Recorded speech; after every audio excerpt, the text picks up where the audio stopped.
Are you still confused on what to eat on these meat-based diets or keto diets or carnivore? Well, let's get into it because you'd be surprised what you should be actually eating.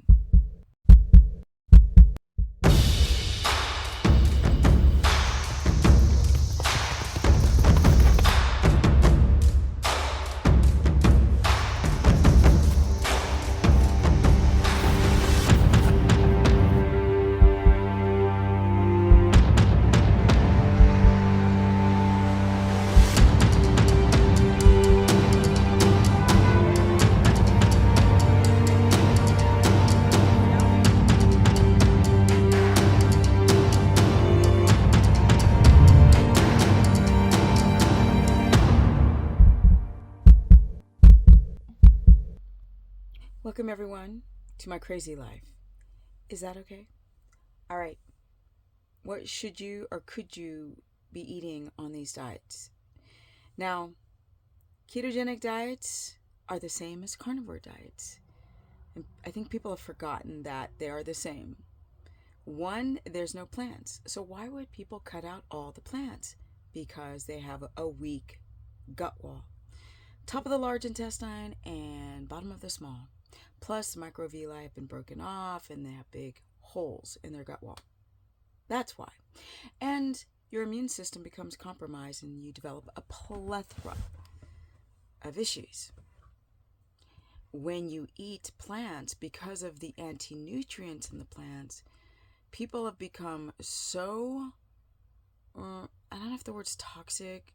Yeah, toxic, and also just poor health. Their body cannot handle what they could handle like a year ago or 10 years ago. Your body becomes extra sensitive to the anti-nutrients in the plants or just the bacteria on your meats. Keto diets involve the same diet as carnivore or snake diet or lion diet, except for you eat plants. And I don't mean like kiwis and fruits and oranges like Paul does. No. I mean cruciferous vegetables like broccoli, cauliflower, asparagus, cabbage, Brussels sprouts. Brussels sprouts are a little high in carbs, but besides that, your cruciferous family cooked for you thyroid sufferers and no tomatoes. But yeah, the thing is, you really don't need to even be carnivore.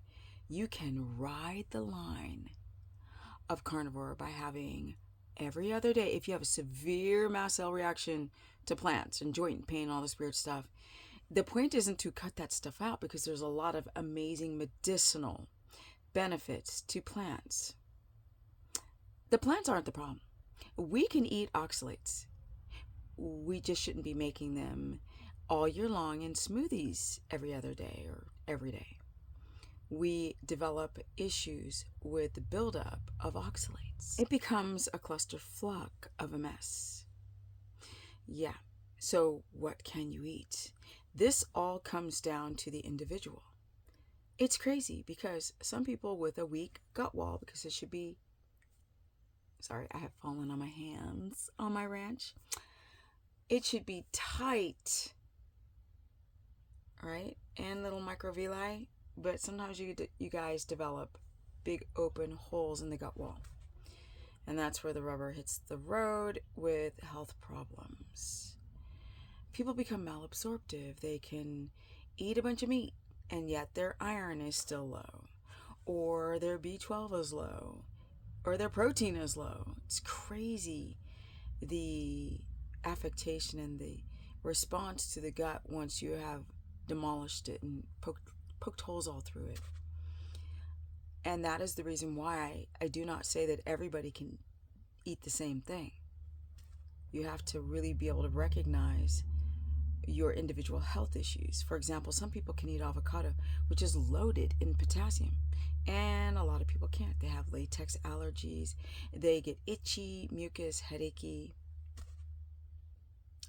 and therefore you possibly cannot consume it. If you're somebody who has not been able to eat avocado your whole life, chances are you may not ever be able to, but there are people who develop food sensitivities to high histamine foods. There's a gnat. And they can, again, eat those foods once they fix that gut wall. Now, If you're doing a carnivore diet, you should definitely add a little stock of asparagus cooked. If you have severe mast cell reaction and histamine, 1 time a day, every other day, that much, like a tablespoon. And eventually, your body will build up a tolerance to the anti-nutrients in the plant where the gut wall was freaking out. But along with that, you have to go to bed early, breathe, diaphragmatic breathe. Not like meditate, but get the cortisol down, or else these diets won't work. You might want to switch to cotton clothing, or organic cotton, or cotton. You need to breathe, oxygenate the cells by working out or walking. And if you're too tired because of chronic fatigue, start slow, 5 minutes a day, and work yourself up to 15 minutes a day to get blood flow. It's not just about the diet. So if you're doing keto, you've got the cruciferous vegetables, you've got fatty meats, you've got fatty fishes like salmon or mackerel or sardines. You can have like shrimp and tuna seldomly because of poison in them foods, them fish foods, those seafoods. But if you can get quality farm-raised animals, you're going to fare a lot better if you have histamine intolerance. Now, some people who've got histamine intolerance so bad, they don't do well with red meat. Or some people have alpha-gal syndrome and they can't eat red meat at all. But then there's like turkey and rabbit. You don't want to eat a lot of rabbit, but it's very good for the short term to battle histamine, or boil your food to get the bacteria off. Things like Costco, Sam's Club, all these places to get your meat, even the organic grass-fed at Walmart, you're going to have to work, especially people in the U.S., there's really no excuse, because there are companies that sell their meat online, and they ship it, freeze-dry it, sell it, 24-hour it. And there's a lot of competing companies today. But if there are farms in every state, so just look for them. Quality of meat does matter. Grass over corn feedlot hugely matters when you're trying to fix your body.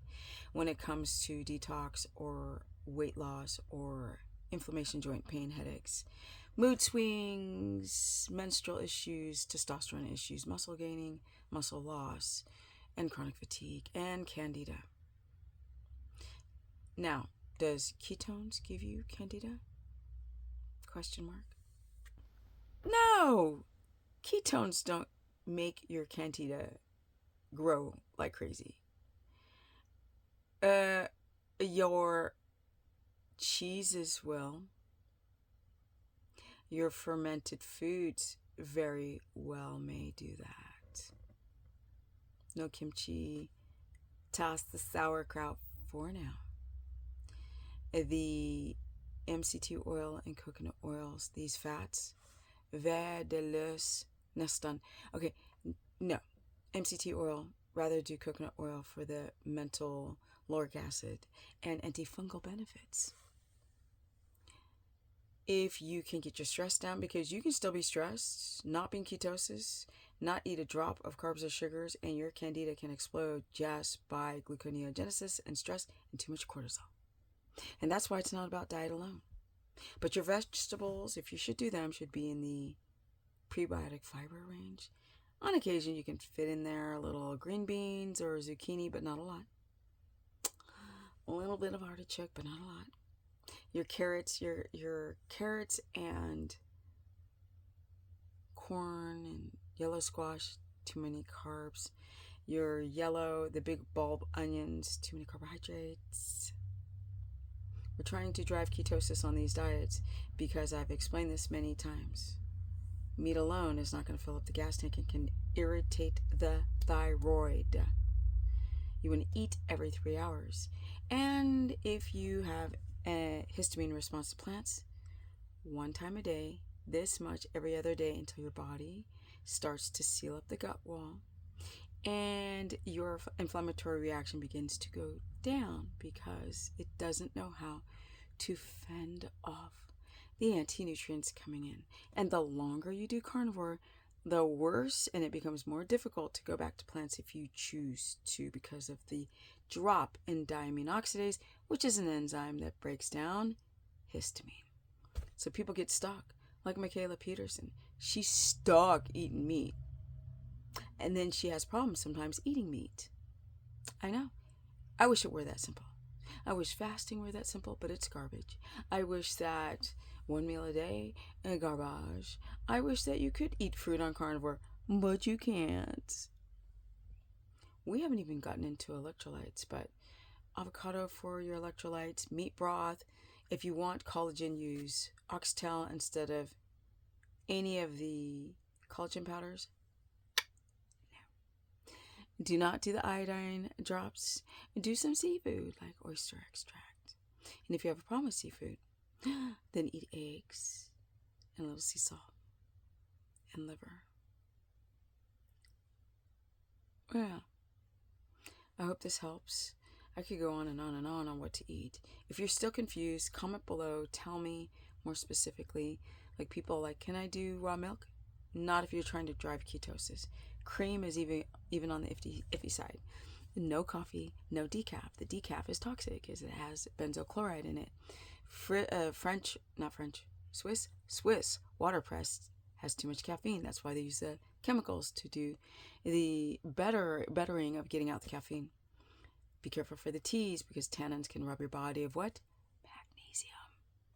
And not everything is an oxalate. I'm going to do a second video on that subject.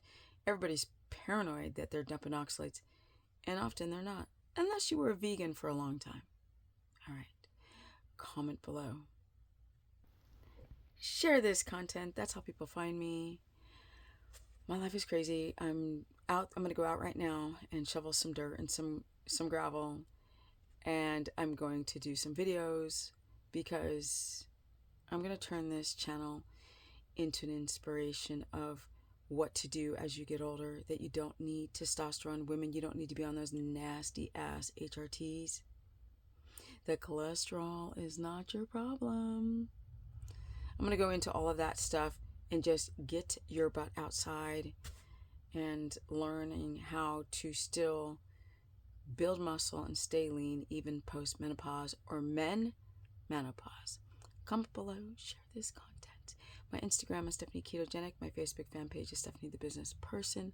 I do run a subscription-based course that's only $15 a month where I cover all 3 diets because some people just can't do low carb. They can't drive ketosis or their gallbladder is jacked, and I teach you how to transition into low carb the correct way, in my opinion. Also, I'm out because I got a lot to do. I'm a little bit tired because I went to bed real late. I mean really, really late. And I woke up really, really early because my big elephant horses knocked over the hay cabinet and hay was everywhere. So in the middle of the night, I had to pick it up and find a way to lock that. And then I couldn't sleep because I was like, are they pulling on it again? Because, hey, it's expensive. And I'm feeding 2 elephants or giraffes. I mean, they're a cross between giraffe and elephant. That's what I have as horses. Rest in peace, Thunder. I love you. Peace.